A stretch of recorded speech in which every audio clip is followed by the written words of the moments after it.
All right. Good morning, good morning, good morning. Morning. Upon awakening. So again, good morning. My name is Arisa, and I'm an alcoholic. It is great to see all you ladies this morning.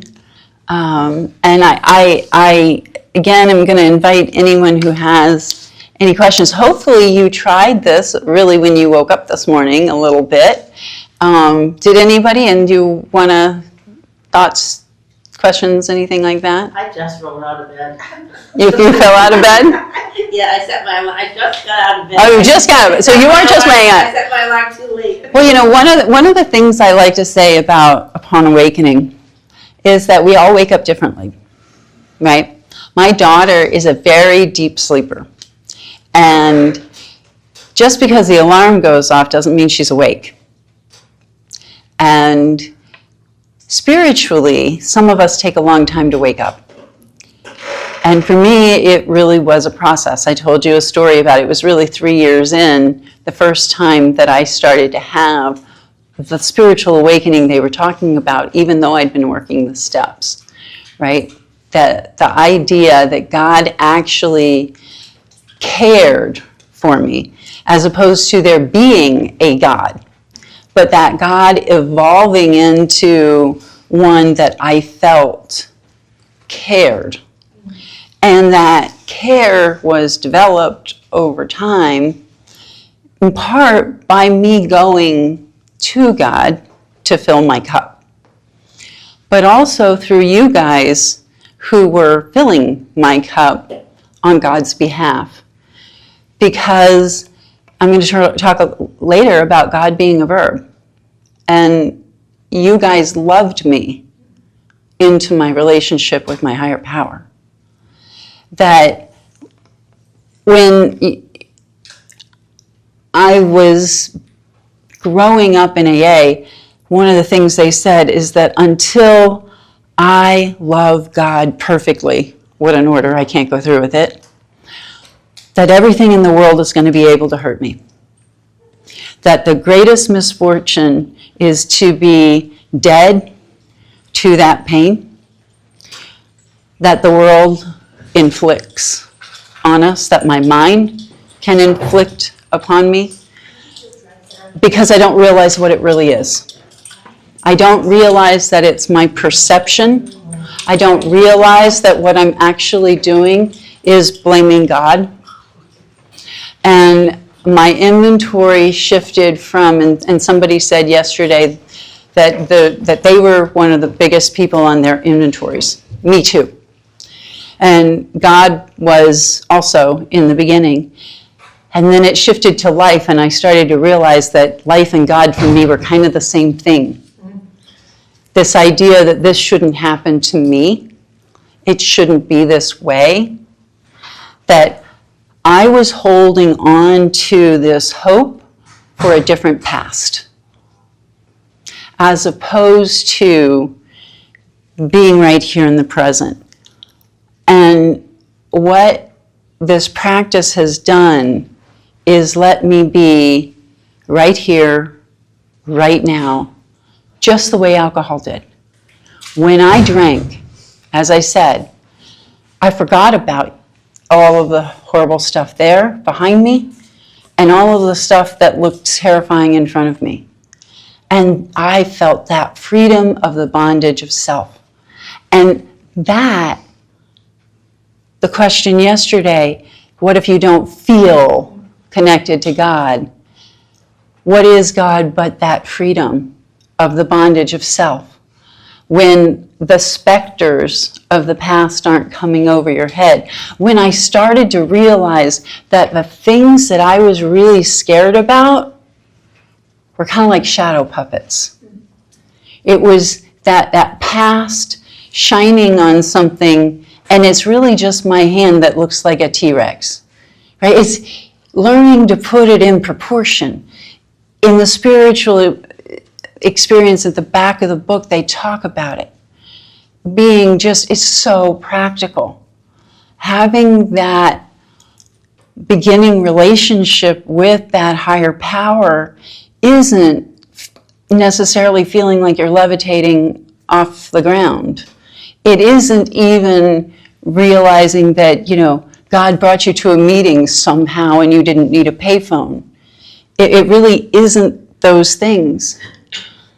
It's the ability to even cry in the moment and say, God, I feel abandoned. That's being right here, right now. God, I hurt. Laying down last night, I hurt a lot. The screws are literally cutting into the muscle in my glutes on both sides. And, down all the way into my heel. But that doesn't mean I'm not okay. It means I get to feel that and know that that is not going to decide anything. And I still slept okay. It means don't forget to take the ibuprofen. Because, I remember getting sober and saying to my sponsor, but when I was getting sober, AIDS was raging. And my first home group in Houston was a gay AA club. It was right next to the university where I was, and there were no men hitting on me. So these are, free gift with purchase. And they were wonderful people. But I would, and there were a whole lot of people who had really broken lives like I had had, which helped. People who helped me to understand that that's not God, that there's God's will and there's man's will, and that I can tell the difference because I can tell when I'm not doing the right thing. And if I can tell that I have free will, I can also tell that you do, which means I can stop blaming God for my father. And I can let my father carry his own sack of rocks because God didn't do that. It's my father who's made the choices that he's made. It's my sister who's made the choices that she's made. It's all of these other people that have made the choices that they've made, and they don't have to walk in the light. But I can. So upon awakening, like I said, for me, it's very much about knowing that I could become them. I was them, and I can be again. That those stage characters want to take center stage. They want the mic. And it's my job to let God empower me to get divorced each day. First and foremost from self-pity, dishonesty, resentment, and fear. So that I can be married to my husband, David, as otherwise I can't be. So that I can have a relationship with my daughter. So that I don't read you through this veil of mud and muck. And what I wanted to touch on this morning is that part of what I've shared with you are just some of the things that I have done over the years to reinforce these things, that it's been an evolution. And I think I said that the most important thing is to start, and the second most important thing is to continue. And I don't care if it's 30 seconds, just do it. Nike, that's it, right? That my capacity to make peace with anybody out there is all contingent upon my capacity to make peace inside of me. And that's why one of the prayers that I believe I put in for you, which is a very important one for me, I'm not positive it's in there, so I'm going to read it to you. In all the ways you have harmed me, knowingly or unknowingly, out of your own pain or ignorance, I am now ready to release this burden and completely forgive you. Because part of me at least wants you to know you hurt me. And I will say that in amends, one of the things that I have said to people is I've acknowledged the fact that I know I've probably hurt them in ways I didn't know.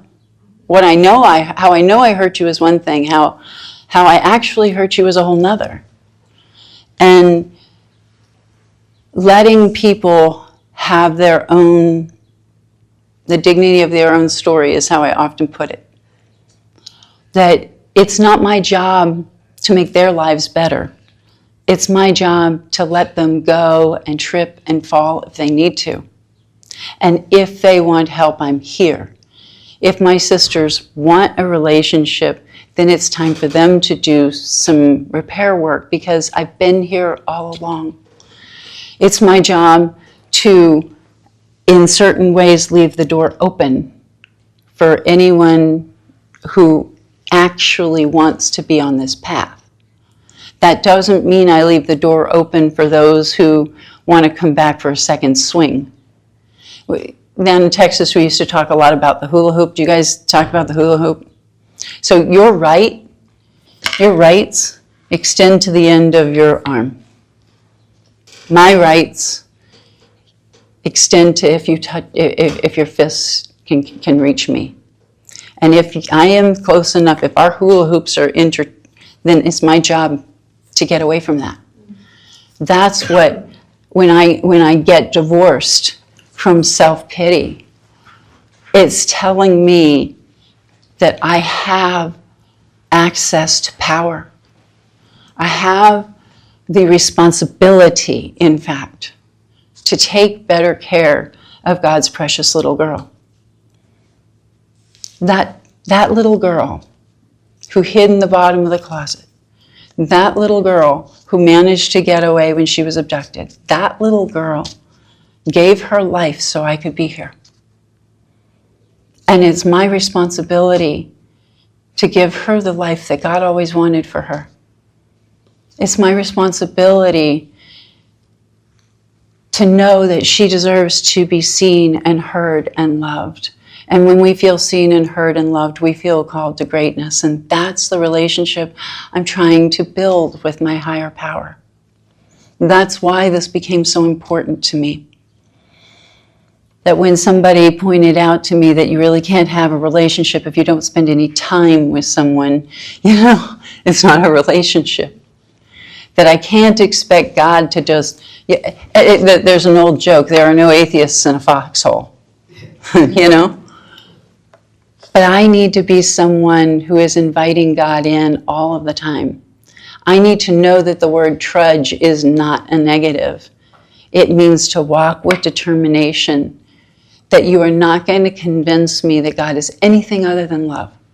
But I am going to mess up all day long. I'm going to catch myself more and more thinking that maybe God isn't love. Maybe I am his stepchild. And this is too hard. It is too hard. Life is too hard. People, they say God will never, I said this earlier, but I'm not sure I said the whole thing. People say God will never give you more than you can handle. My experience is I am a girl who can't handle breathing in and out for 24 hours without alcohol. That is the woman who walked into the rooms of Alcoholics Anonymous. So if you want me to live without alcohol, you have to give me something better to replace it with. And that is the only reason that I'm still here. That is what keeps happening, that my life keeps getting better the more I do this, which is why I do this. And yes, my life has also gotten harder, which means doing this is all the more important. But I wouldn't change it. And that line that gets so perverted, people often say, my worst day sober is still better than my best day drunk. That's not true necessarily for a lot of people. And it's not what the book says. It says that I wouldn't trade it. I wouldn't trade it. That means I don't regret the past nor wish to shut the door on it. Because I have to believe in spiritual alchemy. I have to believe. I choose to believe. I came here realizing that the only fire door is that one, where I have to choose what I believe and feed that and stop pouring the Miracle Grow in the weeds. Ignore the weeds, in fact. No, don't care about the weeds. I don't generally quote the Bible, but I do know it very well as many other pieces of spiritual literature. And I like gardening as a analogy, as I told you. If you spend all your time pulling the weeds, you've got dirt, right? But there's this analogy in the Bible where it says, stop pulling the weeds, just let the wheat grow. Because when you pull the weeds, you also pull the seeds of the wheat, and then the wheat doesn't grow. And when you harvest it, the weeds fall away, and you end up with a bountiful harvest. So I'm not saying don't take inventory. I'm saying don't wallow in it. I'm saying make sure you're planting the seeds. Make sure you're watering it. Make sure you're enjoying watching it grow. Make sure you smell the roses. Make sure you're doing those things. That's what the morning and the evening meditations are about. Because step 10 is catching myself. I'm not with God. And step 11 is I want to be. I want to open my heart. I'm going to hang on for dear life like it's a life preserver sometime. I'm going to raise my hand for burning desire because I don't want to end up making a mess at my mother's funeral. Because restraint of tongue and pen is far beyond me. I feel so sorry for people who've gotten sober since cell phones and texting. I really do. I'm sorry if that sounds offensive. But the reality is this. When I got sober, we only had landlines. And that's part of why you had to call your sponsor at 6 a.m. Because they left for work. And nobody took calls at work. Very few people took calls at work. So you would call at 6 a.m. and if it was later than that, they were gone. They were gone. They gave me a dime for the payphone in case of emergencies, but still, very few people even had answering machines. So you had to hope somebody was home on the other end of that line. And if they weren't, you just had to pray your butt off and get to the meeting that night because you knew you would see somebody. And not every town where I was had a meeting every day for Alcoholics Anonymous. And so sometimes we drove long distances to go to meetings and to carry the message and to go into jails and cutting off the outside of the big books because you weren't allowed to take a hardcover book into a jail because it was considered a weapon. And that's why we have softcover books today. Did you know that? Yeah, that's why we have softcover books. Not because they're cheap. I mean, they are and they fall apart. But because we couldn't carry the message inside the walls. And if you haven't been in that kind of service, when you don't have easy access, when people expect you to be their beck and call girl, they don't look to God. My job as a sponsor is to get you independent of me as quickly as possible. Don't send me your nightly review. I don't want it. I won't read it.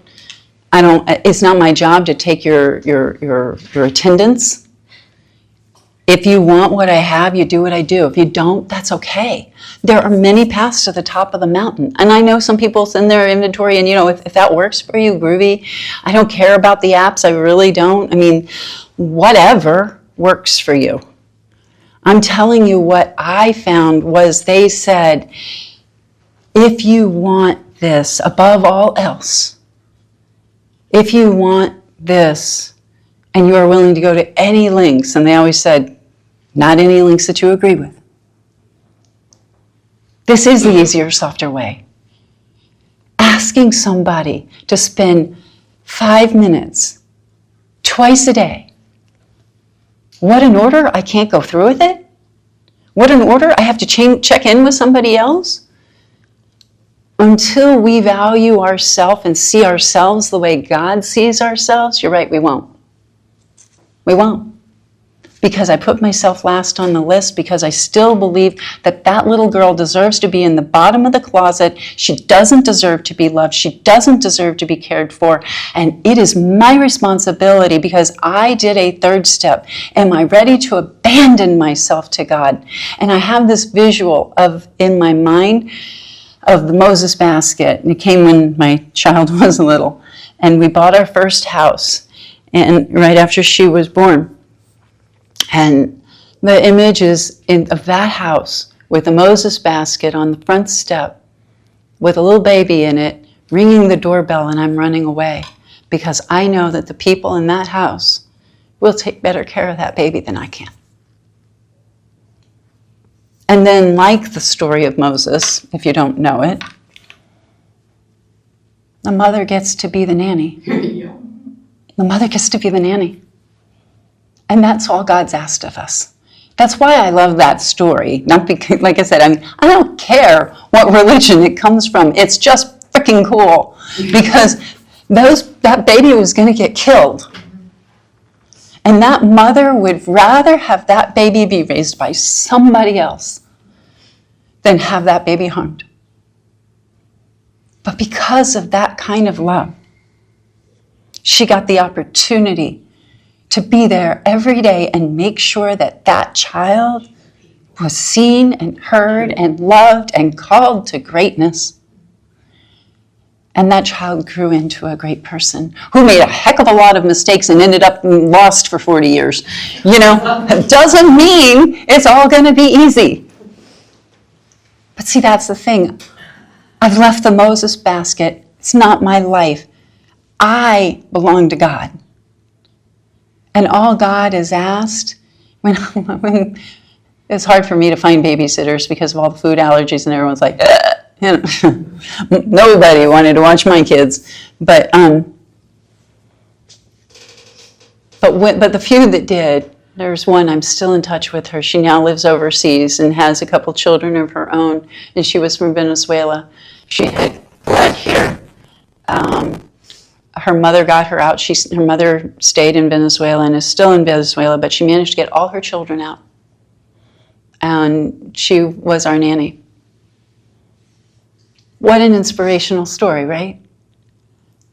And Mary Angel really was my angel. She helped me through things I don't know that I would have survived. But I also wanted her to do it my way. Let's be honest, she was working for me, I'm paying her. Am I willing to be that nanny? Because after all, God is paying for me. After all, God has asked me to do these very simple things. Am I willing to just do them? In order to have the opportunity to be with that precious little girl, to watch her get to grow up, to be a mom? To have a husband and children that want me in their lives, to have real friends who show up. You learn who your friends are when, problems keep whacking you in the head. But don't miss your life. I'm going to tell you one more quick story, and I'm going to go because I'm going to assume hopefully you did your Upon Awakening already. And if not, go back to your room and take 3 minutes and do it, okay? Because that's what I was going to say. Sometimes the wake up can take a while, and that's okay. Coming to consciousness takes a while. Don't get upset if you don't get it like this. My daughter, I got her one of those alarms that even shakes the bed because, she's grumpy when you wake her up. And in high school, she kept just setting the mom alarm. And I stopped doing that. I stopped waking her up. I gave her all the tools to be able to get up. And it's her senior year. She's got a final. And I had woken her up, I don't know, the week before or something for something like that. And I got chewed out. Okay, fine. Hands off. So 8 o'clock, she's still asleep. 9 o'clock, she's still asleep. My husband was home for some reason, and he's like, shouldn't we wake her up? I was like, she's a big girl. She's made it really clear. She does not want mom alarm. Like, 10 o'clock comes, 10:30 comes, and David can't stand it anymore. And he went and he woke her up. And yes, she had slept through her physics exam, physics final. So David's all freaked out. And I'm like, David, this is good. She's already accepted into college. It's going to be fine somehow. I don't know how. It's going to be fine. They'll probably, like, so what if she gets a B, because she has an A+ average. It's just not going to be a big deal. The guy didn't even make her take the exam, so she really did not learn the lesson.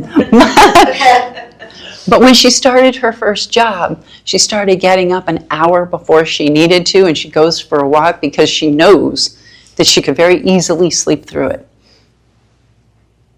It's taken her a long time to wake up to who she is, right? So if you wake up early in the morning easily, great. If you don't, fine. But that's not even the awakening I'm talking about. I'm talking about the spiritual awakening. And it takes a long time, and hopefully you continue to wake up more and more as time goes on. And that wasn't the story I was going to tell you, so I'll tell you the other one another time, because now it is time for breakfast. Have a beautiful, blessed day. Don't make other plans. Thank you.